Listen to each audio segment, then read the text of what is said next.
The biggest thing is just addressing people's fears about this economic crisis. So we'll be looking for how specifically some Republicans react to certain parts of the address. But don't leave out the rest of the world, because he's going to be talking to them too.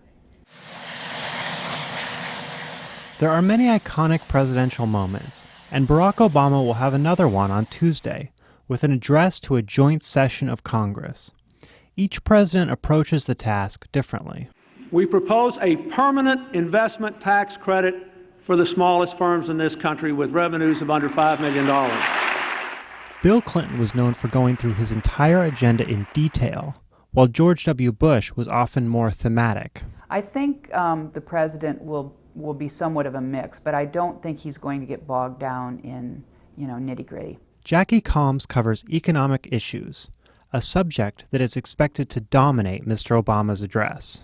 This is the week where President Obama will try to signal that the United States is really serious about taking hold of its long-term fiscal responsibilities, to show that we really do still care about deficits. We cannot and will not sustain deficits like these without end. Contrary to the prevailing wisdom in Washington these past few years, we cannot simply spend as we please and defer the consequences to the next budget, the next administration, or the next generation. But that isn't all. There were a lot of people that thought when he took office amid a recession that he was going to have to put his campaign promise to expand health care on the shelf. And the administration says the opposite. In addition to health care, the administration is planning to focus domestically on energy policy and education. It's an audacious agenda. We cannot successfully address any of our problems without addressing them all. And that is exactly what the strategy we are pursuing is designed to do. But the biggest challenge isn't whether they'll work, it's whether he can get them passed.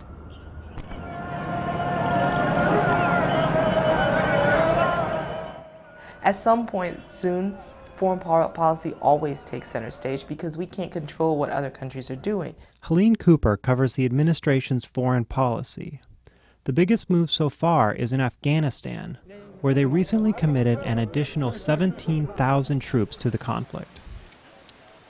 Obama was elected on an anti-war platform, and now he has to convince the American people that sending more of their troops is in the interest of American national security. He also, though, has to make a case to the Europeans and America's allies in NATO that they, too, need to step up to the plate. The entire region presents a series of challenges for Mr. Obama to discuss in his speech. During the campaign, he drew a clear line on Iran. We cannot tolerate a nuclear Iran. It would be a game changer. And there's no easy answer about how to accomplish it. Many people believe you don't have the time to wait. You sort of have to go after Iran and go after looking for some sort of accord. There is some worry that Israel could attack Iran and take the choice out of President Obama's hands. And within Israel, time may also be of the essence, some say. If you allow the Palestinian situation to fester, it's just going to continue to deteriorate, and you will get to the point, some people say even this year, where a peace deal is no longer viable, or a Palestinian state is no longer viable just because of the settlement activity. So Mr. Obama has a lot of ground to cover, and the size of his audience may be unfamiliar to him. The audience in the room at this will be one of the smaller audiences he's spoken to. How they're preparing for it is much different, because it is sort of a contained room. Jeff Zeleny covers the White House. It will be an extension of two of the biggest speeches he's given so far. One was his Victory Night speech in Chicago, which was a very serious speech, and then at his inaugural, which is also a very heavy speech. So look for more of that kind of speech than a campaign-type rally. But the Obama team does have a specific strategy for his speech.